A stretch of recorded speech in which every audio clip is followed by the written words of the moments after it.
A história começa com uma garota que foi adotada por uma família muito pobre. Porém, diferente do que todos imaginavam, essa família nunca teve boas intenções com ela. Desde o início, ela foi tratada mais como um peso do que como uma filha. Não recebia carinho, não recebia proteção, apenas cobranças, frieza e desprezo. Certo dia, sem qualquer prova ou diagnóstico real, a família simplesmente concluiu que a garota era estéril. A partir desse momento, a situação piorou ainda mais. Ela passou a ser vista como inútil, como alguém que não poderia trazer nenhum benefício para casa. O que já era sofrimento se transformou em um verdadeiro pesadelo. Os maus tratos aumentaram, as humilhações se tornaram constantes e a jovem passou a viver todos os dias sob opressão, rejeição e crueldade. Eles passaram a acreditar que ela era estéril por um único motivo. Há 3 anos ela não menstruava. Sem procurar ajuda médica, sem tentar entender o que realmente estava acontecendo, simplesmente tiraram suas próprias conclusões. Para aquela família ignorante e cruel, aquilo já era motivo suficiente para condená-la. Começaram a dizer que ela era defeituosa, que nunca poderia dar filhos, que não serviria nem para casar. A ausência da menstruação virou justificativa para humilhações constantes, olhares de desprezo e palavras duras que machucavam mais do que qualquer agressão física. Mas o que eles não sabiam ou nunca quiseram saber é que havia algo muito maior por trás daquela situação. Algo que mudaria completamente o destino daquela garota. Depois de tanto sofrimento e acusações injustas, ela finalmente decide procurar ajuda médica. Sozinha, com medo, mas determinada a descobrir a verdade, ela vai ao hospital. Após exames detalhados, vem a revelação. Ela não era estéril. A ausência da menstruação havia acontecido por causa de uma desnutrição severa. Seu corpo estava tão fraco, tão privado de cuidados básicos, que simplesmente havia interrompido o ciclo como forma de sobrevivência. Ao ouvir aquilo, seus olhos se enchem de lágrimas. Não era defeito. Não era maldição. Era negligência. O médico que a atende percebe o quanto ela está abalada. Diferente da família, ele a trata com respeito, delicadeza e empatia. Explica tudo com calma. Diz que com alimentação adequada e acompanhamento, seu corpo pode se recuperar completamente. Pela primeira vez em muito tempo, alguém olha para ela como um ser humano.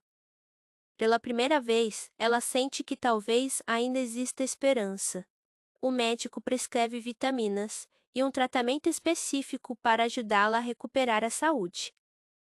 Ele explica com calma como deve tomar os remédios, reforça a importância da alimentação e pede que ela volte para acompanhamento. Ainda abalada com tudo o que descobriu, ela sai do consultório com a receita e os medicamentos nas mãos, o coração cheio de esperança pela primeira vez.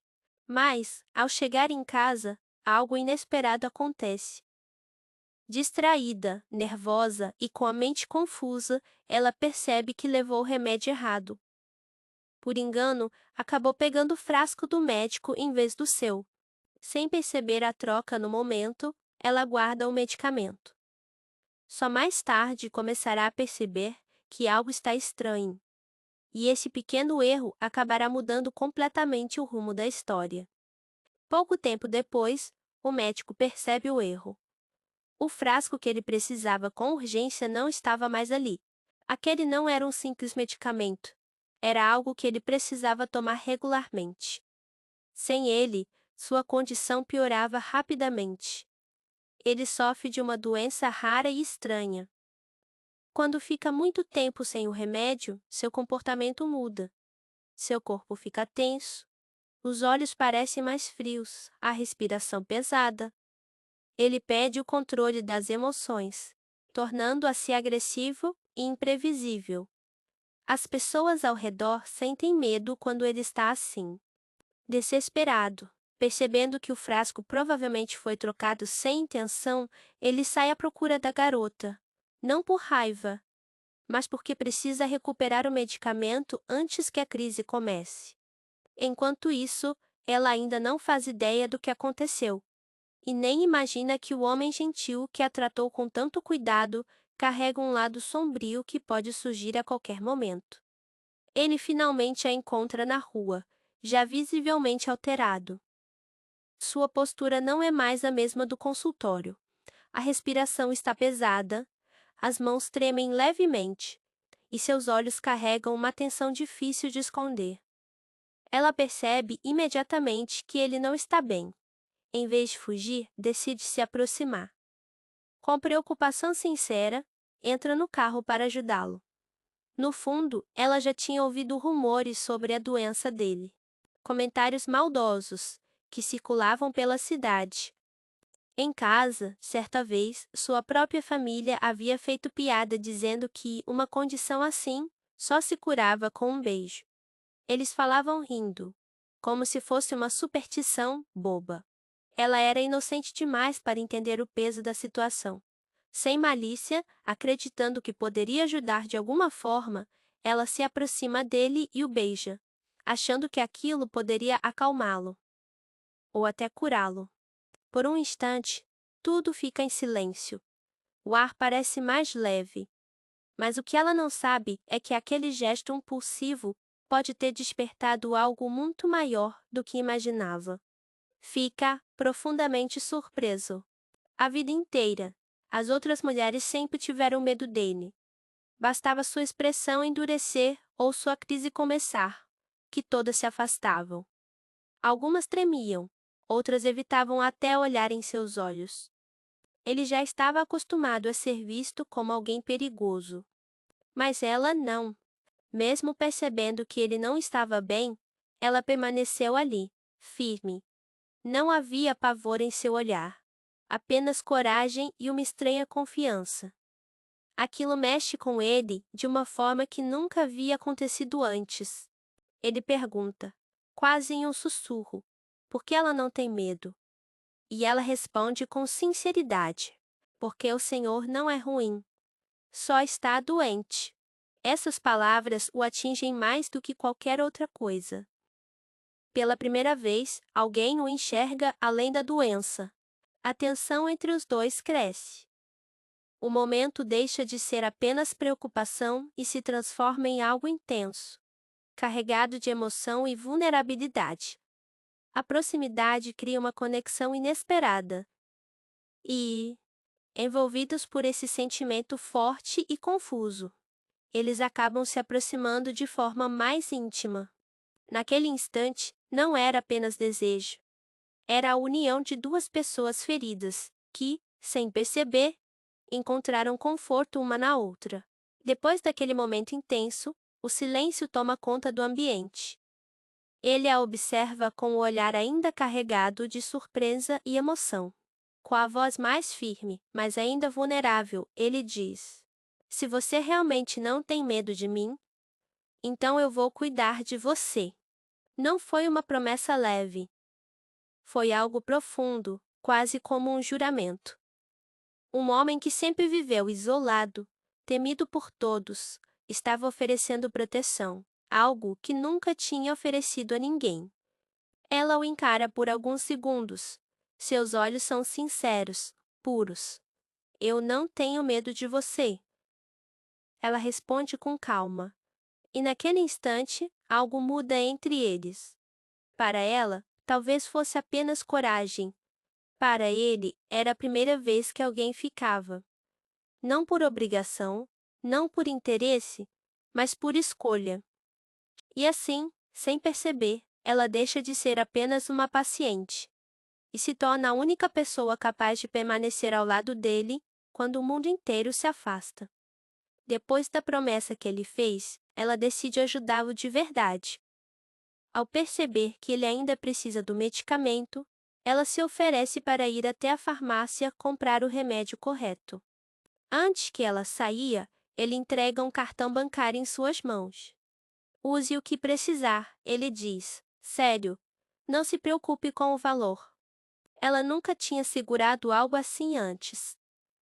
Para alguém que sempre viveu na pobreza e no desprezo, aquele gesto parecia enorme. Não era apenas dinheiro, era confiança. Ela vai até a farmácia, compra o medicamento e começa a voltar para casa. Mas no caminho, alguém da família a encontra. No lar onde cresceu, existia uma figura confusa, às vezes tratada como noivo adotado, outras vezes como um tipo de irmão de criação. A relação nunca foi clara, mas ele sempre agiu como se tivesse algum direito sobre ela. Ao ver o cartão em sua mão, ele estranha. Desconfiado e arrogante, arranca o cartão dela, exigindo explicações. Ela tenta impedir, mas ele a intimida. Sem pensar duas vezes, ele começa a usar o cartão para benefício próprio. Compra roupas caras, paga jantares, ostenta diante dos colegas da faculdade. Entre amigos, ele se faz de rico, dizendo que finalmente subiu na vida. Enquanto isso, ela mal imagina o tamanho do problema que está se formando. E quando ele descobrir que o cartão foi usado dessa maneira, as consequências podem ser devastadoras. Ela trabalhava na cantina da faculdade para conseguir algum dinheiro e ajudar nas despesas. Era um trabalho simples, cansativo, mas era a única coisa que lhe dava um pouco de independência. Em um dos dias mais movimentados, enquanto atendia os alunos, ela vê algo que faz seu coração apertar. Lá está ele, o garoto da família, rindo alto, cercado de colegas, pagando lanches, bebidas e refeições para todos, usando o cartão. O cartão que não era dele. Ele passa o cartão como se fosse dono de uma fortuna, distribuindo generosidade falsa para impressionar os amigos. Ela sente o desespero subir pelo peito. Se aquele homem descobrisse os gastos indevidos, as consequências seriam graves. Tomando coragem, ela se aproxima e fala em voz baixa.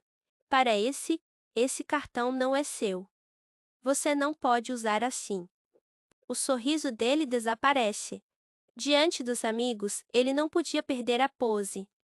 Então ri, alto, debochado. Do que você está falando? Ficou maluca? Alguns colegas começam a rir também. Ela insiste, aflita, dizendo que o cartão precisa ser devolvido. Mas ele a interrompe, acusando-a de querer chamar atenção, de inventar histórias. Agora você está dizendo que eu roubei? Ele provoca, olhando para os outros. Ela sempre foi assim, dramática e mentirosa. Os colegas passam a encará-la com desprezo. Ela, que já era vista como a garota pobre da cantina, agora se torna motivo de piada. Dizem que está inventando aquilo porque tem inveja. Humilhada diante de todos, ela sente os olhos se encherem de lágrimas, mas se recusa a chorar ali. Mais uma vez, a verdade estava do lado dela. E mais uma vez, ninguém queria ouvir. No meio daquela humilhação pública, o clima muda de repente. A cantina fica em silêncio quando um homem entra. Elegante, postura firme, olhar frio e imponente. É o Dr. Santos, o verdadeiro dono do cartão. Ele havia rastreado as movimentações estranhas e seguido até ali. No início, quando percebeu que o cartão havia sumido, pensou que ela tivesse o enganado. Pensou que aquela garota inocente tivesse se aproveitado da confiança dele.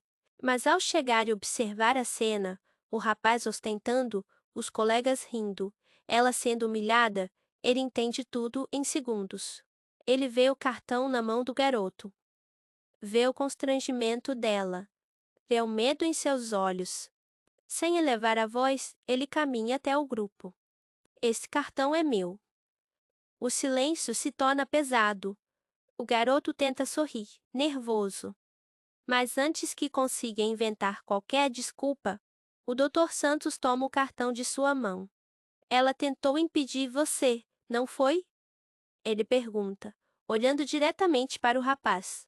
Ela abaixa a cabeça, achando que ainda será culpada. Mas então ele faz algo que ninguém esperava. Ele se coloca ao lado dela. Essa jovem não mentiu. Ela não roubou nada. A única vítima aqui é ela. A cantina inteira fica chocada. Todos sabiam quem ele era. Um homem extremamente rico, influente, respeitado. Ninguém jamais o viu defender alguém daquela forma, muito menos uma simples funcionária da cantina. Os colegas do garoto começam a se afastar, constrangidos. A postura arrogante dele desaparece completamente. Ela levanta os olhos devagar, surpresa. Pela primeira vez, alguém a defendeu em público. E não foi qualquer pessoa. Foi o homem mais poderoso daquela sala. O silêncio ainda pairava no ar quando um dos funcionários do Dr. Santos se aproximou. Era um homem sério, de postura firme, claramente acostumado a resolver situações delicadas. Ele pegou o extrato das compras e mostrou ao rapaz. Cada centavo será devolvido. Agora, o garoto tentou argumentar, mas o olhar frio do funcionário o fez engolir as palavras. Não havia espaço para mentiras ali. Diante de todos, ele foi obrigado a assumir a dívida. Seus amigos, que minutos antes riam e se beneficiavam da falsa generosidade, começaram a se afastar lentamente. A imagem de herdeiro rico que ele fingia ser desmoronava ali mesmo. Ele sempre mentiu para os colegas, dizendo que vinha de uma família abastada. Ostentava roupas, histórias inventadas e agora o cartão alheio. Tudo para manter uma aparência que não era real. Humilhado e pressionado a pagar o valor total imediatamente, ele não teve escolha. Sem ter dinheiro próprio, acabou indo ao banco e fazendo um empréstimo alto para cobrir os gastos que havia feito. Mas aquele erro não era apenas financeiro. Ele agora estava endividado, desmascarado e com o orgulho completamente destruído. Enquanto isso, ela observava tudo em silêncio. Pela primeira vez, a verdade veio à tona. E dessa vez, ela não foi a culpada. Depois de resolver toda a situação na faculdade, o Dr. Santos não a deixa voltar para aquela casa onde ela só conheceu desprezo. Sem dizer muito, ele a leva até sua mansão. Quando o portão se abre, ela fica em silêncio. Nunca tinha visto uma casa tão grande, tão elegante, tão distante da realidade que conhecia. Ao entrarem, ele para no centro da sala e diz com firmeza: Minasá, a partir de hoje, você é a dona desta casa. Ela pensa que está ouvindo errado. Dona. Ela, que sempre foi tratada como um peso. Mas ele não estava brincando. Para ele, aquilo era natural. Ele havia feito uma promessa. Se ela não tivesse medo dele, ele cuidaria dela. No dia seguinte, ele sai para trabalhar. Sozinha na mansão, ela se sente deslocada. Não sabe como agir naquele espaço luxuoso. Então faz a única coisa que aprendeu a vida inteira. Começa a limpar. Organiza os móveis. Arruma os quartos. Prepara uma mesa farta na cozinha. Cozinha como se ainda precisasse provar que merece ficar ali. Quando ele retorna no fim do dia, encontra a casa impecável e a mesa cheia de comida. Ela o recebe timidamente, como se ainda estivesse com medo de errar. Ele observa tudo em silêncio por alguns segundos. Depois se aproxima e fala com seriedade, mas sem dureza. Você não precisa mais viver assim. Ela o encara, confusa. Você não é empregada. Não precisa se esforçar para ser aceita. Ele segura delicadamente o queixo dela, fazendo-a olhar em seus olhos. Agora você deve viver como merece. Ir às compras. Passear. Se divertir. Aprender a ser feliz, como uma mulher rica. Ela nunca tinha ouvido algo assim antes. Para ele, aquilo era simples. Para ela, era como aprender a viver de novo. Com o passar dos dias, ele começa a perceber detalhes que antes haviam passado despercebidos. Uma vez, ao segurar suavemente o braço dela, nota pequenas marcas antigas. Cicatrizes finas, manchas que não combinavam com alguém tão jovem. Ele observa melhor. Há marcas nos ombros, nos braços, nas costas, marcas de espancamento. O olhar dele muda imediatamente.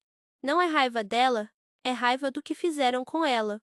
Aos poucos, ele entende que ela não era apenas desprezada.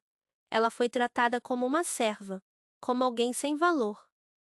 Obrigada a trabalhar, humilhada, castigada, como se não tivesse direitos. Ela se encolhe quando ele toca nas marcas, com medo de estar sendo repreendida. Mas ele apenas respira fundo, tentando controlar a própria indignação. Nunca mais ninguém vai tocar em você assim, ele diz. A voz firme, mas baixa. Enquanto na antiga casa a tratavam como uma escrava, ali tudo era diferente. Ele manda trazer roupas novas, contrata uma nutricionista para ajudá-la a recuperar a saúde, organiza aulas para que ela possa estudar e aprender o que quiser.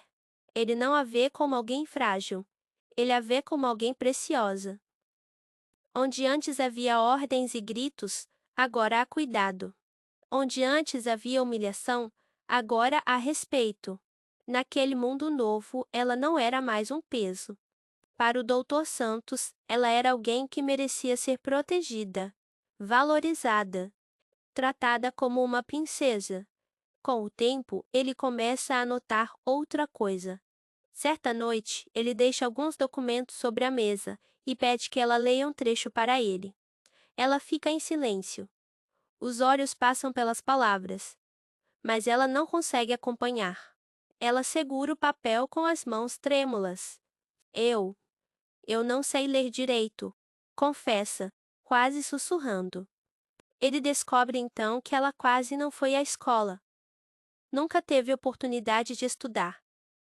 Não sabe escrever corretamente, não entende textos simples. A antiga família nunca se importou com isso. Para eles, educação não era necessária para alguém que só serviria para trabalhar. Ele sente um aperto no peito. Não por vergonha dela, mas por tudo que ela foi privada. No dia seguinte, ele toma uma decisão imediata. Contrata professores particulares. Matricula ela em um curso adequado à idade dela. Compra livros, cadernos, materiais novos. Você vai estudar, ele diz com firmeza, e vai aprender tudo o que quiser. No início, ela sente medo. Tem vergonha de errar, de parecer atrasada. Mas ele nunca a ridiculariza. Pelo contrário, comemora cada pequena conquista. A primeira frase que ela lê sozinha. A primeira vez que escreve o próprio nome corretamente. E assim, aos poucos, a garota que foi tratada como invisível começa a descobrir um mundo completamente novo. E muita coisa ainda está por acontecer. Porque quando uma pessoa que sempre foi oprimida começa a crescer, o mundo ao redor também começa a mudar. Se quiser saber mais informações, vou deixar explicado nos comentários. Se inscreve no canal para conhecer várias histórias, ativa o sino e deixa seu like. Beijos e até o próximo vídeo.